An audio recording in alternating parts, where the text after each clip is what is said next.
And the power of J-Skull! Welcome back, friends, to another episode of The Power of J-Skull. Of course, VHS Jace. That is the audibly great Jason Roy Gaston. Hello.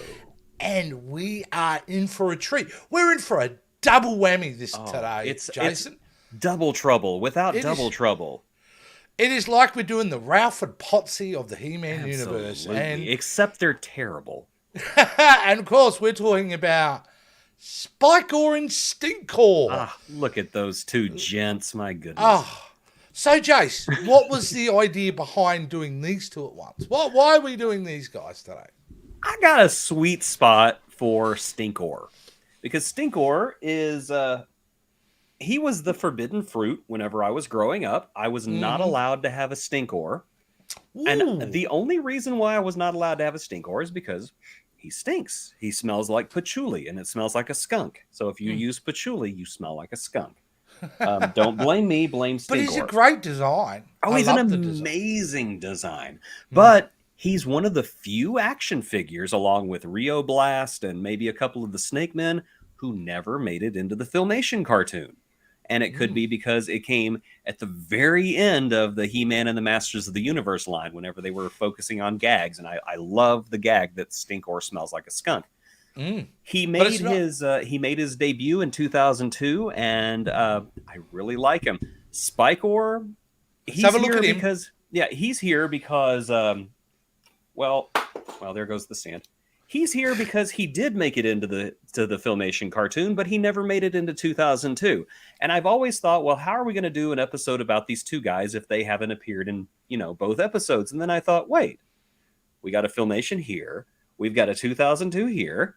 Let's smash them together like some kind of He-Man peanut butter cup, and we've got the deliciousness of the Spikor and Stinkor show. Again, I will back up Spikor by saying the same thing about Stinkor. I like the design of the figure. I love the design. He was made, in my opinion, to be put into the slime pit, because those little spikes made the slime would have caught on the just kind of spread out. I dig that. You put Spikor in the slime pit, but not Grizzlor and never Mossman. Never Mossman might be. You'd be there with a toothbrush for a while, wouldn't you? Trying to get all that slime got out. on his moss. That moss was coming off, whether you liked it or not. Hey, that moss was coming off just by daylight. Oh, yes. That was a big flaw with that figure, I remember. I'm looking for an Origins Mossman right now because they're in Walmart. They're crazy expensive, but I still want one. Yeah, 100%. Well, let's get into this double trouble of tales by starting off with the first one, which is based on Spikor, but the episode's called The Games. The Games, written by JMS. By JMS. Yeah, man has no ego whatsoever. Anyway, let's move on. I've met the man, and he totally does. Yeah, but most of it is earned, I will say that. Yeah, most of it is earned. He doesn't really have a filter, I'll put it that way. No, he really doesn't. It's no wonder that him and Harlan Ellison got along so well. Well, let's get into this. The beginning of this episode's kind of fun, and we get introduced to our good mate Fisto's back. Oh, yes. He-Man's questionable pal, Fisto. Fisto, he lives in the forest. Yes, right. he lives in the forest, but occasionally goes into the caves. Yes, with his big metal fist. Yes. This is Fisto. This is not Fisto's first appearance, by the way. No, he appeared before we got his origin story, because he started out as a bad guy. But we'll save that for the inevitable and highly inappropriate Fisto episode. I'm sure we're going to do later. Just full of very bad puns. Just terrible. Anyway, who's got the power now, Adam? No, we're going to move this on quickly. It is his first time, however, at the palace. He's getting a tour of the palace. Yes, it is. Which is He's getting pretty nice. A tour, yes. And meanwhile, they're playing games in the courtyard because the Eternia is at peace at the moment. Everything is great, Jace. So and absolutely nothing will ruin it. Nothing will ruin it. So they're going to have what Fisto thinks is a race, but really it is a mime show. Right? Now, I've got a problem with this mime show this game where basically they weren't allowed to move. If they move or speak, they're out. Orko cheats, He does cheat. and Adam allows it. Yes, he does. It's not cool, man. No, it's not cool. But you know that the people who were doing Filmation's accounting department at the time were watching this episode saying, wait a second, they have to stand perfectly still for as long as they can? How long can we stretch this out? Every second that they don't move saves us $5,000. Yeah, the accountants are high-fiving each other in the office. And J. Michael Straczynski, you are a genius. Yeah. Kind of a real kind of weird little game, but as we know, Orko cheats, and Cringer rightfully arcs up a little bit about it. But either way, that's cut off very quickly with a funky spaceship turns up. Yes, a disco spaceship. Disco spaceship. Amazing, very too. nice. It's like Close Encounters of the Third Kind if they'd used the disco version of the theme instead of the orchestral version. I just love at this point, they're so matter-of-fact about it, though.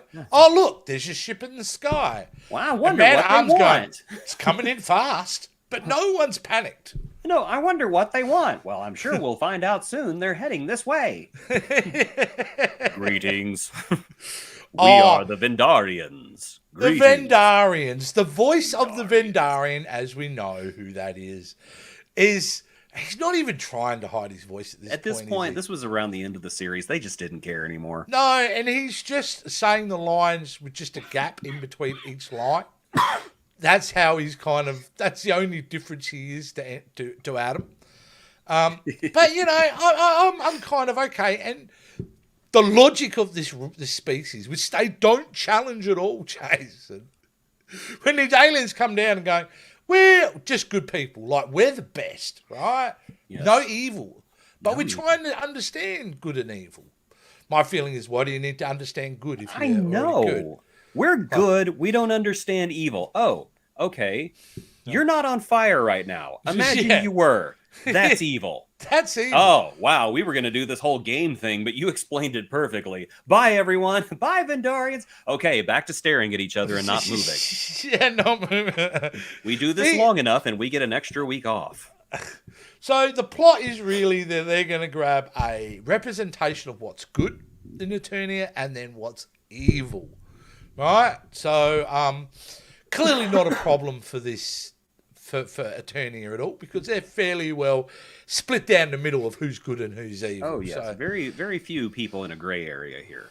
It's very good. And you know, when they're watching it with Fisto, by the way, Fisto, what a majestic beard and hair. He looks like the redhead guy from Game of Thrones. He does a little bit. And that's your cast, right? I don't know his name. Yeah, that's who I would cast as him in a second. It's like, we don't even have to.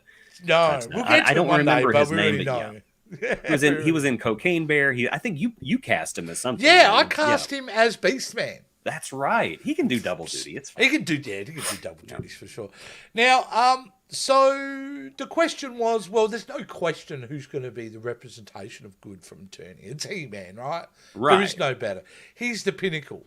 So there's no problem there. Even though Fisto kind of alludes early on, well, it's got to be He-Man, right? Which you then know it's going to. But shouldn't it be the sorceress? Yeah. It should be the sorceress. She's sitting in her castle. She's sitting in her castle with her arms crossed going, well, this sucks. Yeah. It's because they's men, ain't it? Yeah. Oh, well, she can't leave the castle. Plus, you know. Surely the Vendarians have a way of getting her out of the castle. She can get one of those little crystal things. Like, I got like 5 of these. It's cool. I can just. I'll waste one for this. Let me beat the crap out of Skeletor. Come on. What do you think her Uber Eats bill is each month? It's got to be big, right? It's got to be amazing. Yeah, it's Eternia Eats. She's got to be a VIP member at this point. You think she tips well, or does she just kind of like give them advice? Yeah, it was shitty, profound Your tip stuff. is to always believe in yourself and never let evil distract you from what is good. I hate coming to this place. Yeah. Do you think they will get together afterwards, all the delivery drivers, and go, she is so cheap. Do you ever get a tip from her? Never. They just start throwing the food. I accidentally brought her fries when she ordered onion rings, and she turned my cat into a snake. Who does that? I love it. Now, Skeletor really digs this idea, I think, about being in a game, because, as my call sign says, defeating the side that's good is all that counts to Skeletor. Absolutely. There's so many wonderful quotables in these 2 episodes. I just love it. But I love the idea. I mean, he's excited. He is pumped. And this is the first time we get to see Spikor. Yes. Who translates visually from the figure to the Filmation character pretty well. He looks like Spanky from the Little Rascals. A little bit. He just looks that's not a great sad. frame. Like, it's because he can never have a hug. He can never have a hug. But he must be the new guy, right? Because soon as Skeletor starts laying out, hey man, we got to have a representation, which he should be, mind you. If you're talking about Sorceress being the representation of good, Skeletor should be evil. Yes, I agree. And he puts it to the trilogy. Or Man-at-Arms. Oh, yeah, the Butcher of Eternia. Yeah. Wouldn't that be funny? Like, He-Man shows up and Man-at-Arms is there. It's like, good, Duncan, we can join forces. Yeah, we can join forces. We'll join something together. Yeah, we'll join something together. That's it. I think they should remake Human Centipede, but make the set in Eternia with Man-at-Arms being the Doctor. Side note. Anyway, so the trilogy get asked, like, we need evil to be represented here. And I love it because, as you can see, like, Beastman, and they've backed away. They're out of there. Leaving poor Spikor by default. He looks so innocent, though. He doesn't look like a bad guy. He looks like a toddler who has just pooped his pants and he's too embarrassed to say anything. But I will say, all right, he's a jerk. He like a huge that jerk. real nasty toddler. Most toddlers are, though. Yeah, they are. They're mean by default. So it's pretty well laid out. Spikor, which is the worst choice to make, mind you, Skeletor. Here's your chance to overcome good, and you're sending one of your weaker henchmen. Really, Why really not odd. Get Evelyn from wherever she's at. Could you imagine Evelyn with 10 times the amount of power? She would have destroyed half the... Well, maybe that's why he didn't do it. Yeah, it's probably why, because he's What about Evelyn? Are Are you kidding me? That crazy woman will kill us all. So at this point, you're thinking, what kind of competition is this for He-Man? Spikor? He-Man's just going to crush him, right? But, because Adam's training with Teela, which looks like a new bit of animation, I must say. Yeah, it looked good too. Looked really good. So he goes, whoop, I better get going because it's almost the guys are going to be back to make their choice. But he gets smacked down verbally by Teela, going, I'm sick of this, dude. I am sick of you in the middle of something, bailing. You never finish anything. You're always disappearing. You're going to stay here this time. Yeah, which makes me wonder, Adam, you're a prince, and she's one of your subjects. You could, have her taken off in chains and make her do the dishes or, clean the toilets or something. But no, he's a good guy. He doesn't do that kind of thing. Yeah, I know. He could at least say, Teela, I order you to stand here. You can't do that. Oh, shoot, you can do that. Yeah. Just maybe not even say anything. Just go like that with the guards. Get a couple of guards to stand by her. Just a bit of low-key intimidation going there. Yeah, but she gets away with it. And Teela rocks, so I'm cool with it too. No, that's fine. She's a very strong female character. I'm all for strong female characters. It's just Adam's being kind of a weakling right now. Yeah, he's a bit of a beta prince.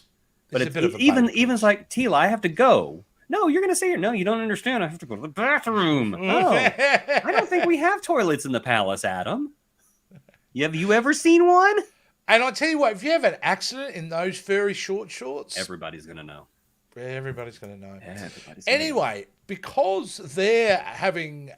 Adam's being lectured about his inability to commit to things, Fisto gets chosen as the representative of good. Which is hilarious because he goes, I'm glowing. Well, yeah, what did you expect when the aliens said you were going to be here?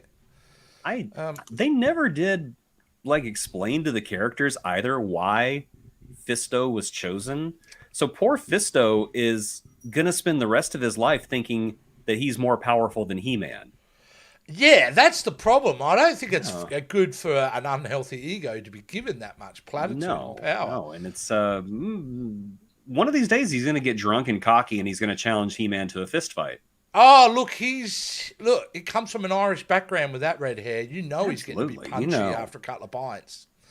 I do like the idea of the wristband watches. They all get Apple watches, and which kind of points them in the direction this of these spheres that this they've is got to a get. game made for complete idiots. Yeah, Again, this is a scavenger hunt. You have to find the little balls. Oh, that doesn't seem so hard. And now this wristwatch will give you an arrow in the right direction. Wow. Okay. This is a yeah, game that our children play. yeah, yeah. Hey, this from the group who doesn't understand the difference between good and evil. Thank you. Yeah. Well, I think the aliens are quite judgy, to be honest with you, Jason. I do too. I think they're a bit condescending. Yeah. Either way, meantime, Skeletor's got an evil plan because if you're evil, it gives you far more freedom to do stuff, Jace. That's my motto in life. So you can cheat, right? You can do what it takes to get the result. So, you know, Skeletor's obviously got Spikor on camera and is able to help Spikor throughout this whole journey get to the golden balls, which he's just got to press a button on, apparently. So I appreciate Skeletor's fact that he knows the only way to really get ahead of the game here is to cheat, and I kind of respect that. Yeah, and I kind of respect the aliens for just saying, yeah, we know Skeletor's going to cheat, so yeah, he gets to cheat. He-Man, you don't, but you wouldn't cheat anyway, so it's fine. And you know what? It's kind of foretelling at the beginning of this episode now, isn't it? Where Adam allows Orko to cheat. The aliens are allowing Skeletor to cheat. Yeah. What is the moral of this episode, Filmation? Is it cheating's okay? Because so far, that's the messaging I'm getting. Yeah, cheating's okay as long as you're expecting it. All right, so there are some interesting things that I have to do to go and get those orbs. And I think, is it the first one where they go to the bird's nest and we get the big metal bird he orders? Well, Beastman. Okay, I got a question for you. So Skeletor orders this kind of metal dragon to go and take one of the spheres. And he tells Beastman to do that. And Beastman does an Aquaman move. Yes, I noticed. And how are you doing that to robots, Beastman? Is that that was a robot, right? Or was well, I mean, if Stridor is kind of alive, maybe the robot birds are kind of alive. I don't know. No, I'll go with that. Stridor hit the standard there. I can go with it. Everything has a soul and eternity, all right? Absolutely. It's very Buddhist of them. Yeah, very Buddhist. So it was very cool. The bird snatches the sphere, drops it in Stinkor's hand. Skeletor's happy. Stinkor's happy, right? Yes. My favourite little one, though, is the next one. We go to a little bit of Hanna-Barbera territory here. But when he has to cross the logs. Yes, the log that magically comes to him. Should have been his first clue. Yeah, exactly. And mind you, Merman's here, being Merman. I love this frame. There's so many great facial expressions in this episode.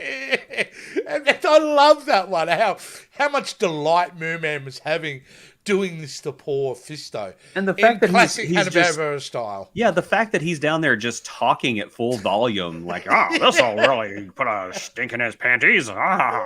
Fisto never looks down going, what the heck?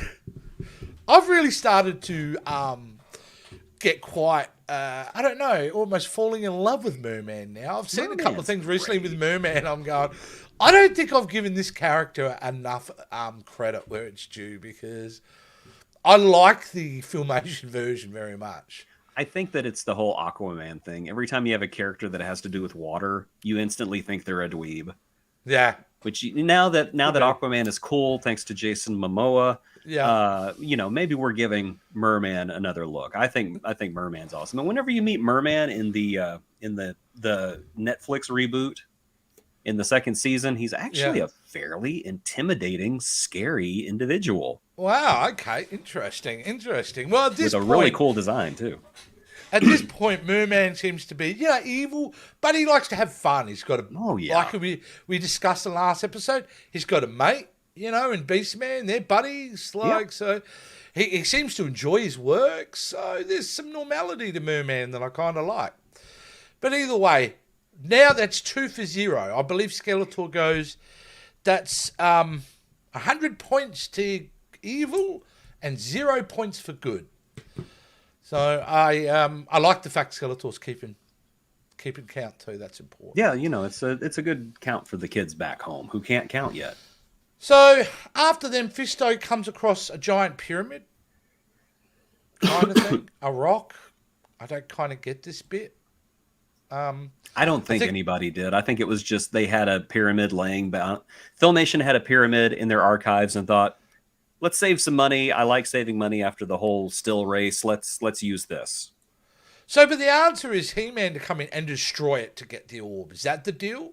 I believe so, yes.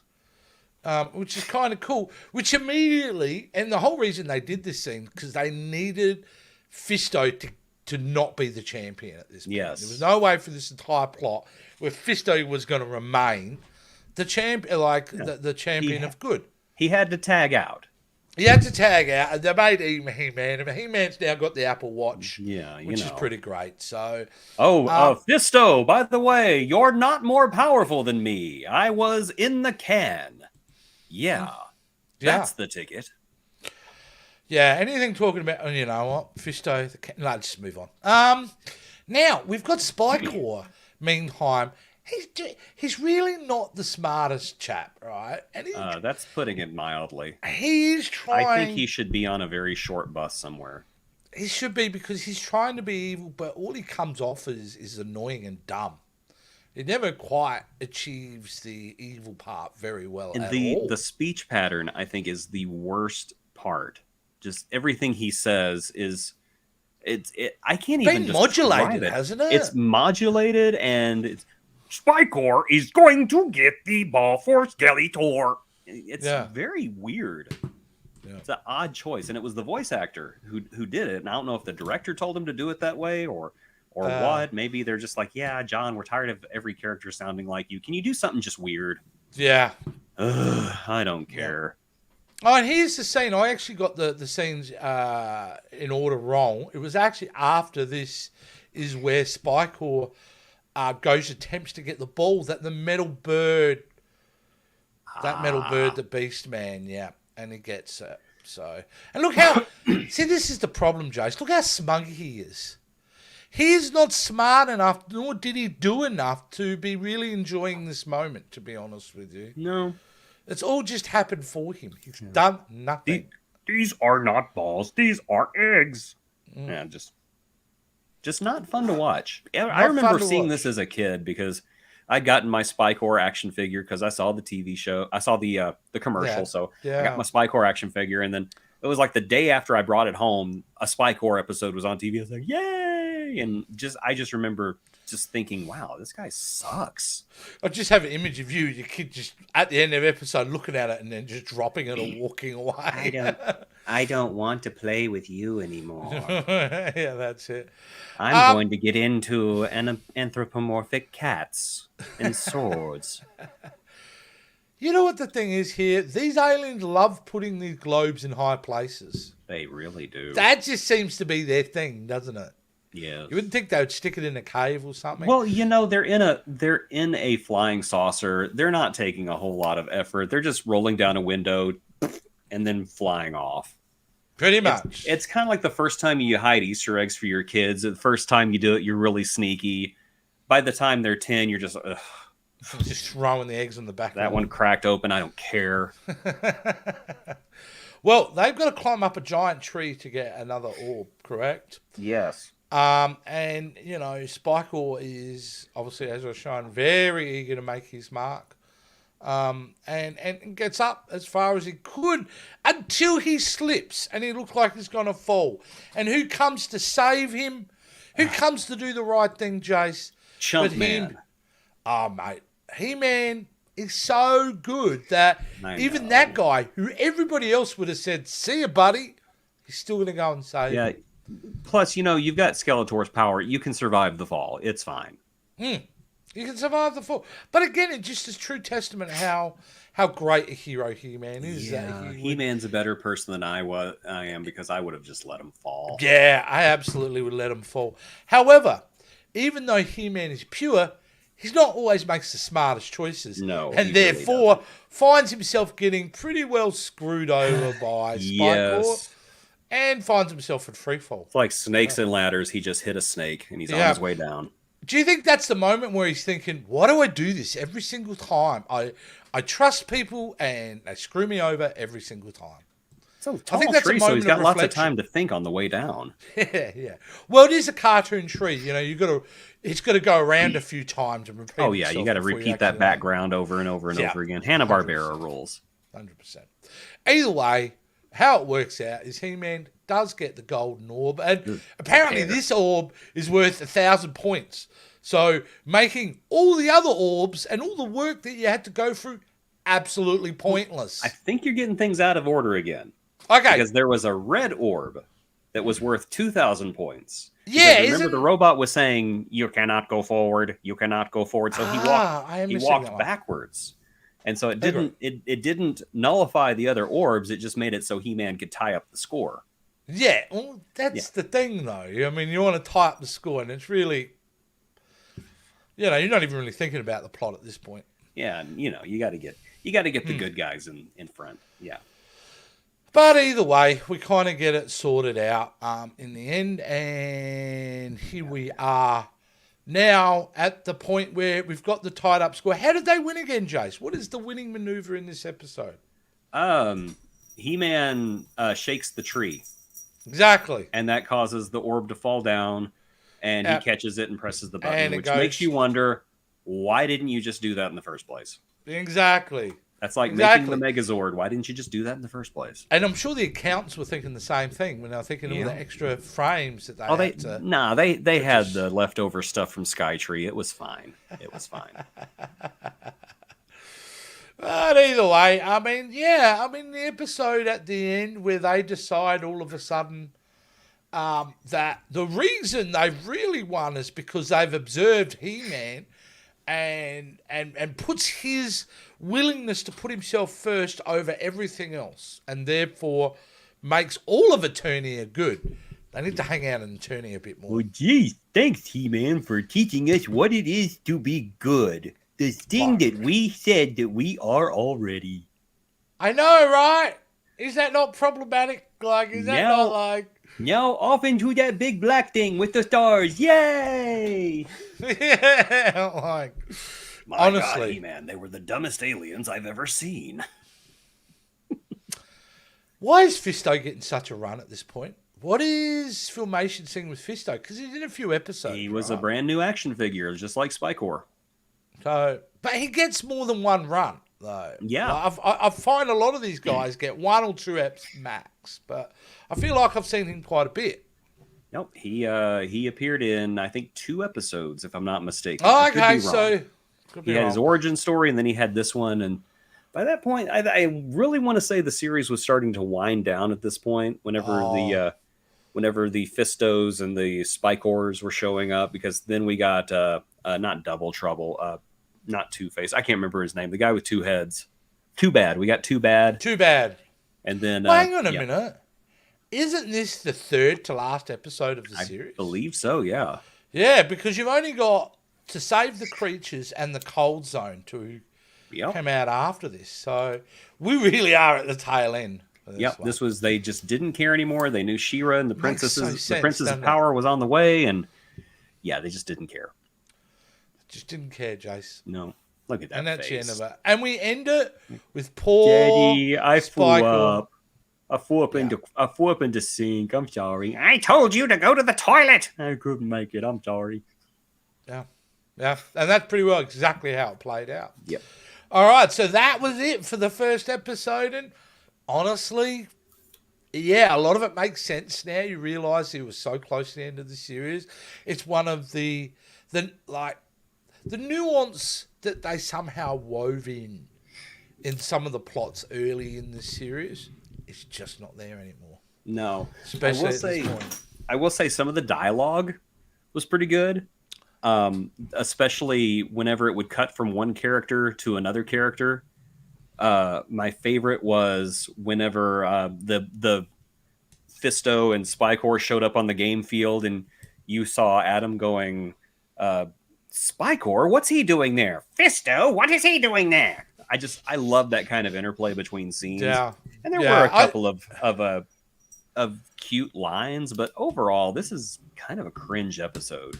It is a little bit, but I will say to support what you just said, I think at this stage the main characters they've got them down pat, and I think that Yes. helps a lot too with why the interplay between some of those characters works so well.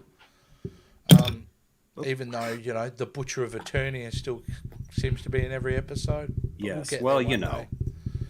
Anyway, let's man at harm. Man at Harms, yeah, Yes. Man at Harms. He's the boogeyman. He's the story you tell the little young Eternians. If that man comes knocking at your door, you don't answer.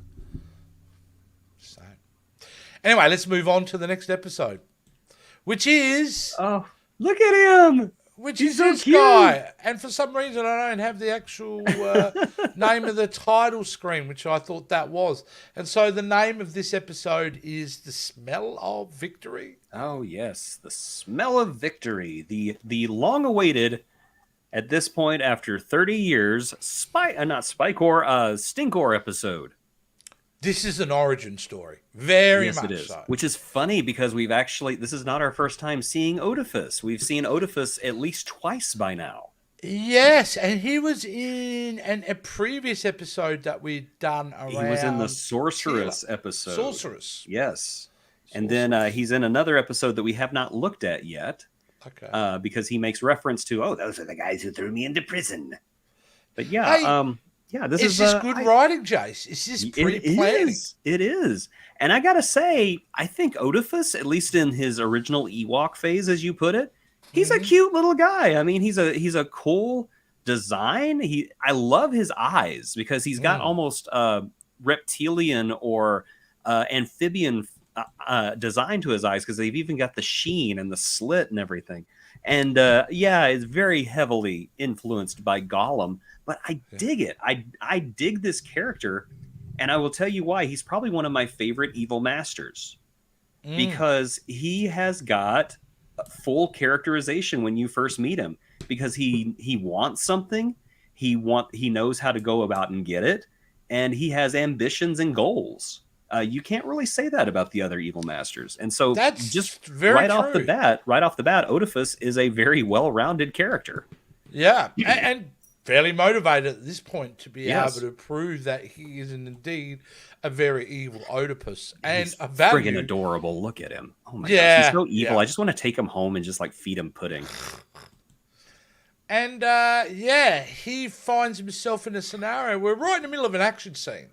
Yes. Get into this, which I like. So I liked it too, but let's be perfectly honest. The Masters of the Universe blew up the building. It was them. It was not the evil masters. That building would have been in one piece if they just left them alone. It's like Team America World Police. They come in, they explode everything, and then they sit there going, "We did a good job today." yeah, No, again, you did not. all headed up by the Butcher of Eternia. Yes. Oh, Man at Arms. I was really hoping to replace someone's fingers with tiny missiles.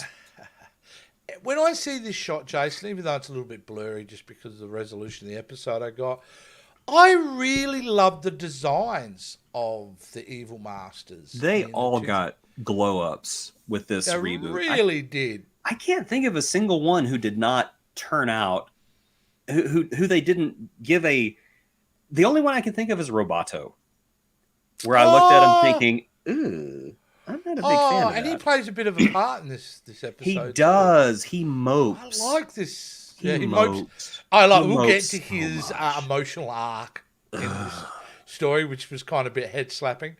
But yeah, look, I love him, and Triclops being probably one of my favourites from the redo. I really think they he's took great. that character and that, which is really good. Here's your buddy Roboto, who, when you're talking about blowing stuff up, is kind of responsible, right? Yeah, I mean, RoboCop there really screws the pooch in this episode. Yeah, he And does look like rightfully so, Robocop in he's like, I X-09. have a feeling that they escaped because of me. Well, that's because they did, Roboto. You They screwed did. everything up. He did. But the fact that he goes and mopes that I he is having know.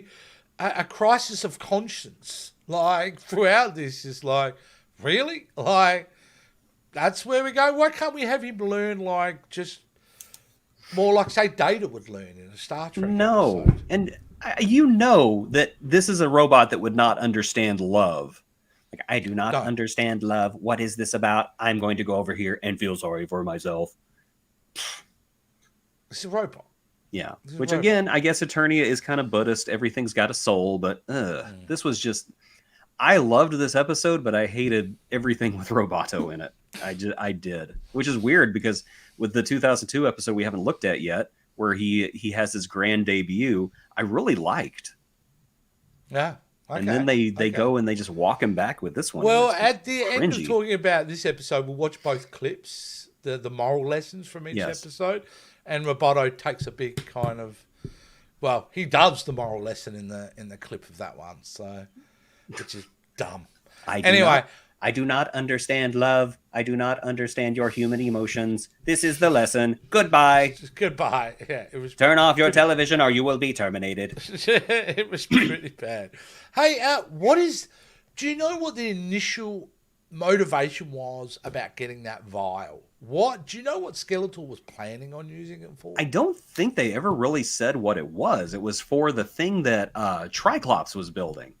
Yeah, But they never really revealed what that was for. Yeah, I mean, little Look at that little Oedipus butt. is there Oh my watching gosh, in the he's so background. Yeah, look at these adorable. little toe beans. I know. Look at that. You turn him black and he's Murder Bean. I just love it. Yeah, zero guilt from any of these for I know. destroying probably a cave that was there for millions of years. Yeah, it's somebody's lab. Somebody's going to show up to work on Monday and go, "What happened?" They've just It was Skeletor. Skeletor did it. That's Roboto it. So, looks a lot like an '80s Terminator. No, I'm sorry, an '80s Transformer. By the way, he does a little like bit. he should doesn't turn he? into a car. Oh my gosh! And during the fight, were you not tilting your head, wondering what's going on whenever he did his weird moonwalk thing? Yeah, what was with that? It did not serve any purpose. No. It did not serve a single Didn't purpose. even Didn't look give him that any cool. tactical advantage or nothing. It just like, watch me, watch me, watch me, watch me. Yeah. Was that not cool? No, this guy, he really needs Ugh. he needs to work on his interpersonal skills for sure. Yes, he does. Absolutely. Meanwhile, the evil masters get the vial, and Triclops being like, I think the decent experiment, the person experiments in this. I to be honest with you, I'd go to Triclops for help more than I Oh would go to yeah, Man you know, Arms. there's a lot less ethical gray area if you talk to Yeah, Triclops. you kind of know where you stand with Triclops. Triclops, is this evil? No, I just have to pour it in here very slowly. But Look Oedipus, at that. I'm sorry. He's just so friggin' adorable. he is, but he's really. This is where he's really having a moment because he wants nothing more, Jason, to be accepted by this family. That's what Yes. he's really after, and he feels he has to prove himself. Yes, and even he's when told to- Triclops says to him, Yeah. "Don't do anything," You he better be sees an gone when I get opportunity. back.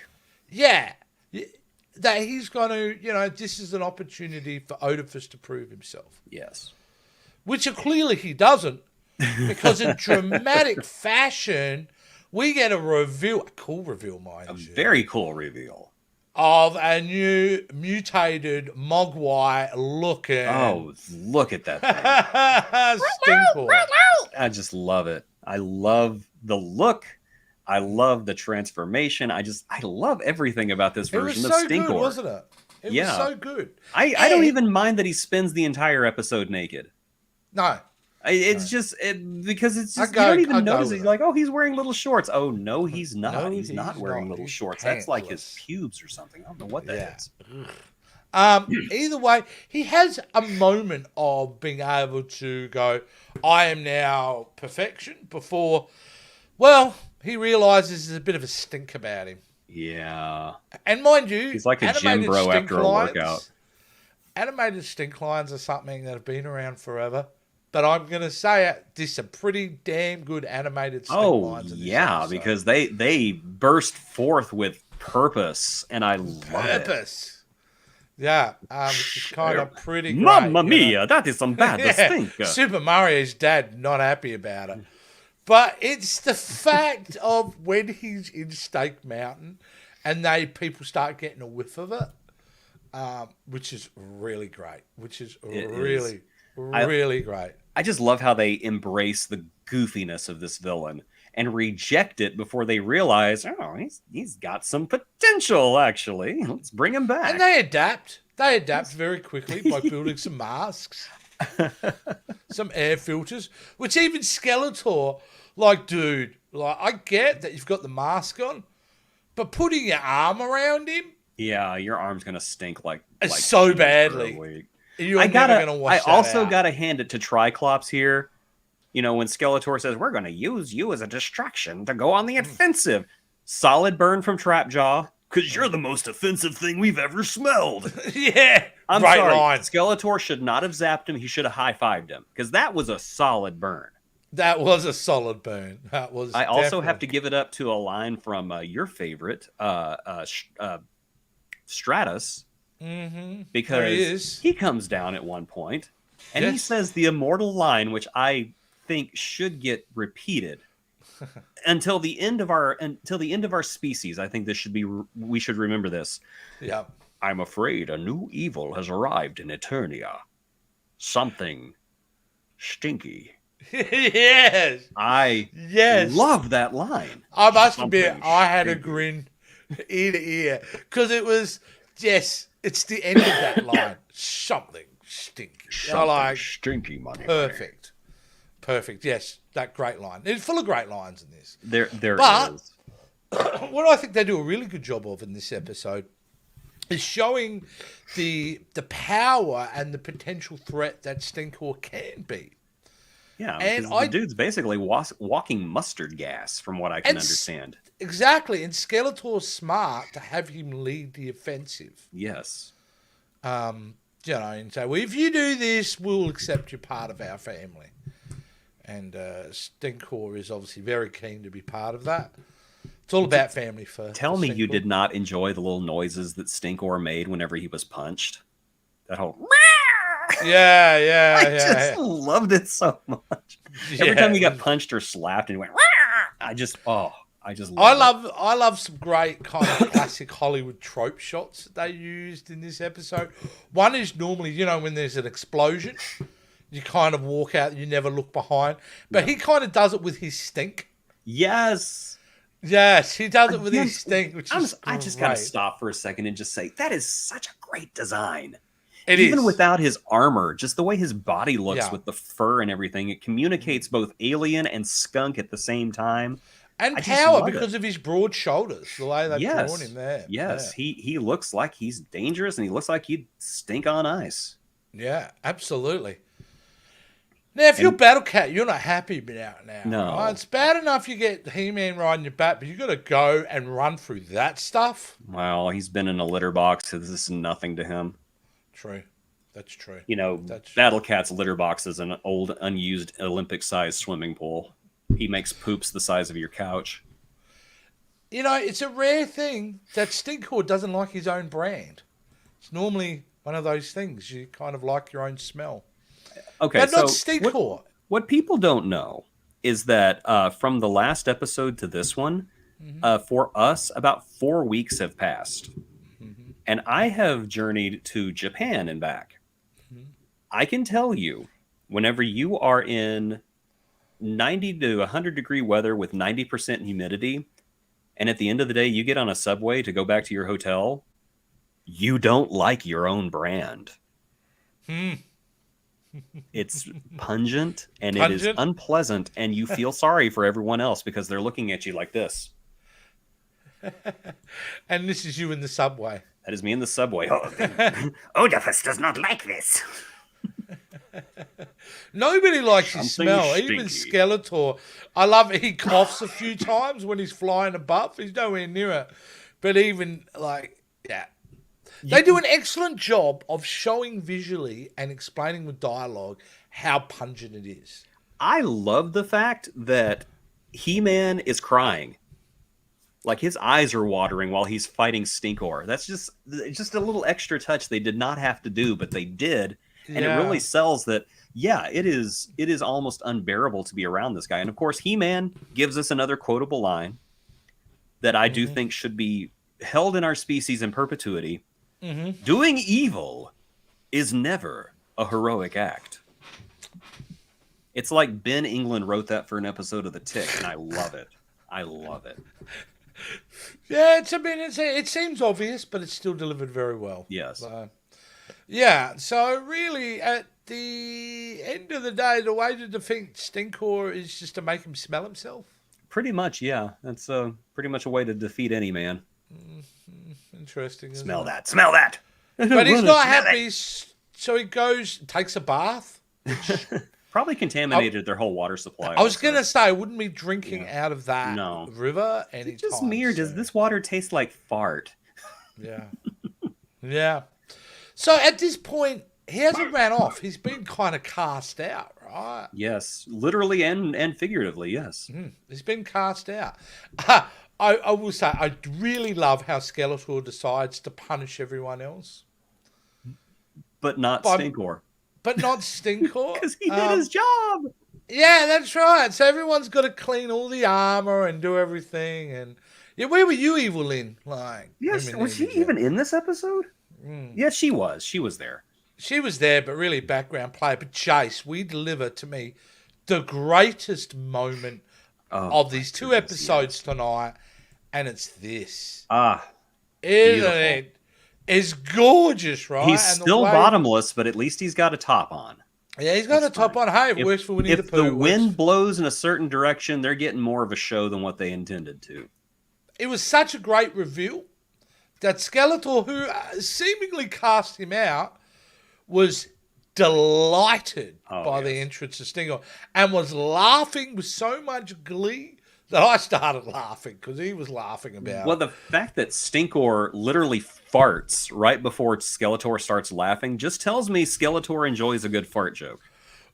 I gotta say that was a little bit of a jaw-dropping moment. I'm going, you went for the fart joke. They went for the fart joke. They did two fart jokes, which I really appreciated. When was the first one? Oh, the first one was right before this scene because Adam rolls up with Cringer, and you can see the stink lines off of Adam because as He-Man he was just fighting Stinkor, and they run up there. They're like, yeah, I'm continuing the dialogue, and Tila goes, oh my gosh, what's that smell? And Adam looks at Cringer and goes, Cringer? Oh yes, blames Cringer. And Cringer not happy. No, Cringer he probably growls, doesn't he? Yeah, that's the maddest we've ever seen Cringer. I reckon it was too. He was not happy with that at all. Adam, that was not me. Yeah, I'm gonna. I took you through the battlefield where you smelled it like ass. This is the thanks I get. Poor Cringer goes through it this couple of episodes. They should not have. They should have let Cringer talk. I'm sorry, they should have let Cringer talk. Oh well, I've got to say, was that you? That didn't come out of me. You lying piece of crap. It's really hard with Cringer to be really honest with you to go back and watch it because I've slowly been trying to get into He-Man and Master of the Universe. They do such an exceptional job with that version of Cringer. One of us. It's too good. It's too good. You can't argue it. How do you argue the fact that they've written that character with so much dignity and respect and power, and he's got an emotional arc to him? Yes. Yeah, Cringer is in the Masters of the Universe CGI from Netflix. That's peak Cringer, peak Cringer and peak Battle Cat, and I completely agree with you. And anybody who hasn't seen that series should give it a look. Really should. For him alone, but there's some other really great things we'll get into when we actually do a whole retrospective on that show. But there we are, Jace. That were the two episodes, and we have seen some really good and some really bad. I'm glad to say I lean more towards the good in these two episodes than anything too horrible. Yeah, I think the 2002 episode, which is a rare thing for me to say, I think the 2002 episode has got the edge over Filmation this time around. I will even back that up by saying it's probably one of the strongest 2002 episodes we've seen in a while. I agree. It's really good. Yeah, for an origin story, yeah, it's really well done. Really well done. And the fact of the matter is, that's pretty well the end of season 1. So how much more Stinkor do we really get throughout season 2? I think he's relegated to a background character from here on out, which is Because it's all unfortunate. Snake Men, isn't it? Yeah, because we start the Snake Men stuff, and none of that really goes well, in my opinion. But that's okay. You know, the whole Snake Men stuff, I don't know why they were so keen to jump on that so quickly. I think that's something you could have brought in season 4, season 5. I will tell you why.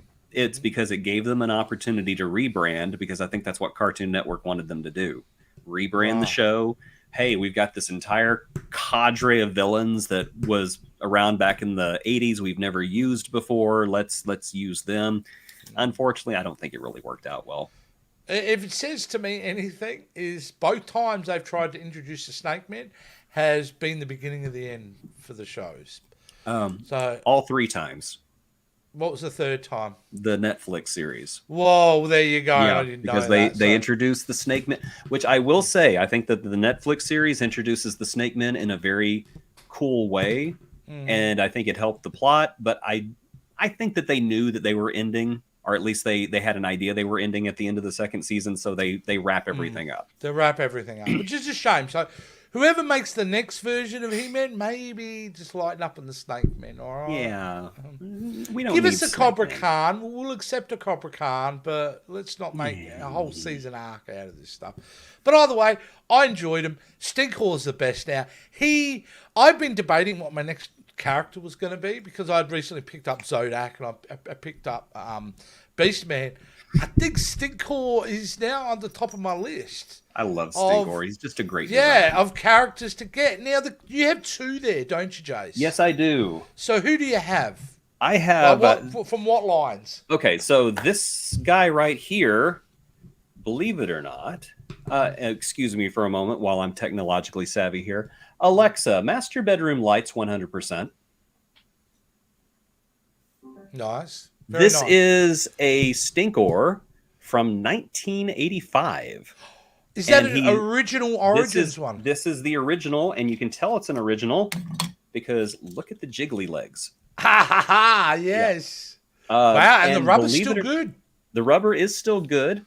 Believe it or not, still stinks. He still smells like patchouli. Wow, that's and insane. It's because whenever they molded these guys, they actually mixed the patchouli oil in with the plastic. Oh, so it's in the resin as such. Yeah, so it's actually in the resin. And so that's why these things stink even to this day. Almost 50 years later, they still smell bad. We don't buy this stuff for monetary reasons, but I bet you that'd be worth a bit now. Maybe, I don't know. And then I have the Stinkor from Revelations, where he was voiced by the one and only Jason Mewes. Jason Mewes. Yes, and he does not smell, but he's a good design. They bring his shield. I like what they do with the ears. Yes, with that version. I like the pointy ears. Yeah, I like the pointy ears. It's got a head that you can. Well, I'm sorry. Actually, yeah, you can take his mask off, so you can see his little teeth. His little teeth. He looks like Murder Bean. I'm glad what they've done there is they've given him a bit of a freshen up. But essentially, they haven't taken away from the core attributes of the design. No, I think he looks great. He does look like you recognize who he is, and that's another reason why I liked the 2002 Stinkor as well. Because even though the design was drastically different, he was Stinkor, and you could tell. And it's the same thing with the redesign of Spikor. He never made it into the 2002 cartoon. But the Revelations redesign actually makes him look more menacing. It does a bit, hey. Yeah, absolutely does. And he's if I remember, he's in the first ep of that Revelations. He is. It's not even him. It's Skeletor pretending to be him, or Faker pretending to be him. Faker. Yeah, that's right. No, very, very good. And I'm surprised they didn't bring in Spikor into 2002. I'm sure if they'd gone another season, they probably would have. Yeah, I But, think so. they kind of ran out of time, unfortunately. Cartoon Network was not behind the project like they hoped they would be, and kept moving it around and airing it at weird times. And, that just does not do well for your viewing audience. Now, Jace, they're not the only ones running out of time, so are we. So we need to watch the clips. Our moral messaging is so important Absolutely. for when we do this show. So we need to watch each clip. So let's start off with the Filmation moral message. Today we learned about the value of trying, even when the odds are against you. Sometimes when people around us aren't playing by the rules or the job seems too big, it's easy to become discouraged. But that's when you really have to stick with it and keep trying, because that's how winners are born. So whether you're playing a game or doing your schoolwork, no matter how far behind you think you are, don't give up. Remember, you can't win if you don't try. See you next time. We make a lot of jokes about Man-at-Arms, but watching that clip, there were a lot of kids in the 80s who were growing up in single-family homes, and that might have been the closest to a dad that they had during that time. So Yeah. we make fun of the guy, but he's a world-class dad. Look, at the end of the day, yes, he is one of the moral barometers of the show. Absolutely. And he is a very good fatherly figure. It's just as we've gotten older, we've gone into some of his closets and seen a few skeletons. That's all I'm kind a of few saying. skeletons with some implants and some weird necks, and just don't get hurt around him. No. Don't But it is sprain a your good- ankle. He will replace it with tank treads. That's right. But solid moral messaging. Again, Yes. Filmation, even they were forced to do it because of that code and because there was some upset mums about barbarians in a cartoon show.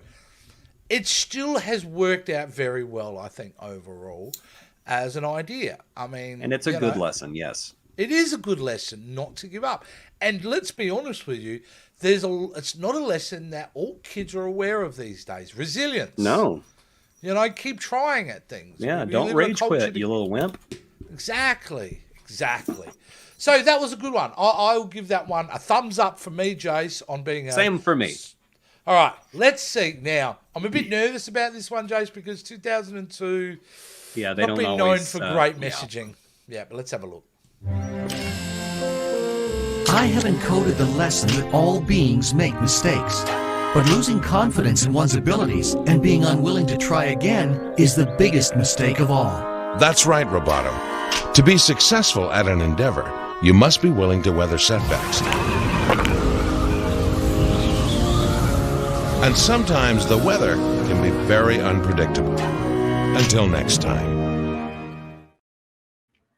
Well, he just cuts off Roboto and just takes over the whole message, and you can just see Roboto sitting there going, yeah, that's pretty much what I was going to say, jackass. Yeah, I got this, man. I got this. Which is basically same message as the other clip. Yeah, I mean, the Filmation was saying, even if somebody else cheats, don't give up. And this one's saying, hey, if you mess up, just try again. Don't give up.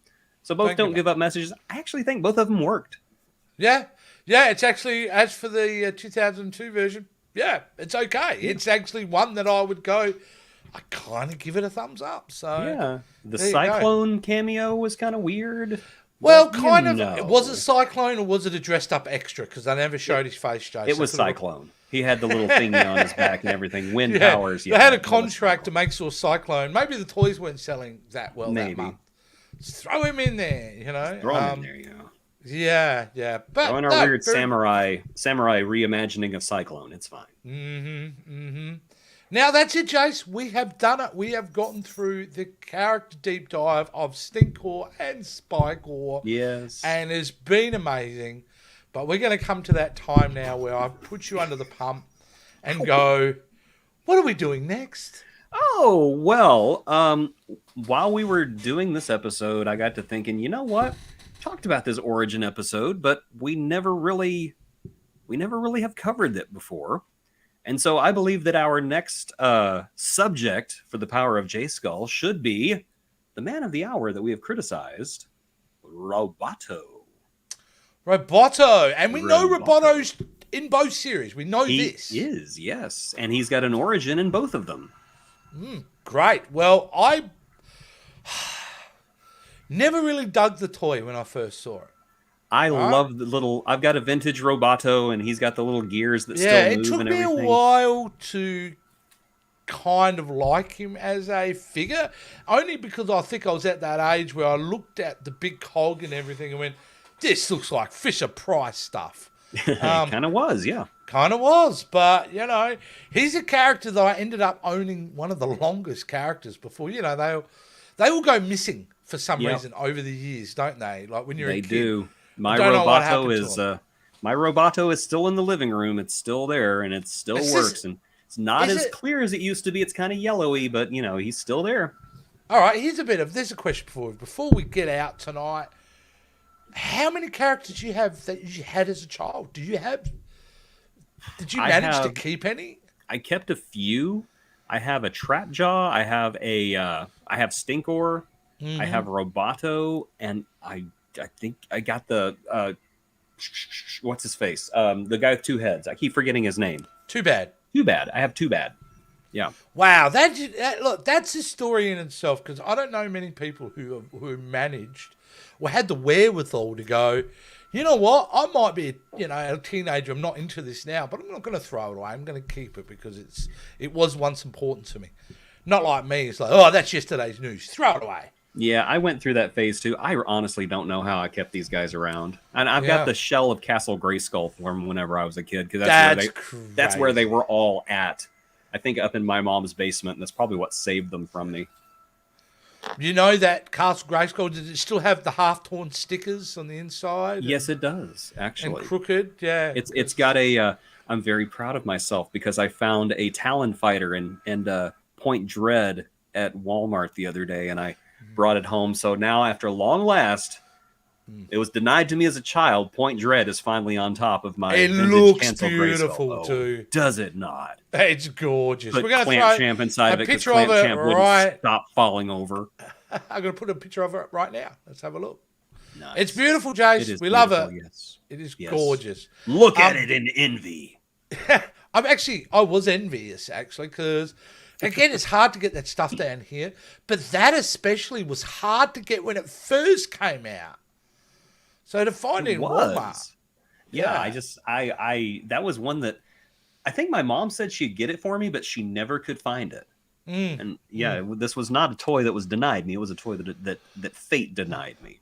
Now, in that picture that we posted, it sits on top of like the main, what is it, chimney, round bar of. Does it just sit on there, or it just sits on there? I don't think it's built for the vintage Grayskull. I think it's built for the Origins one.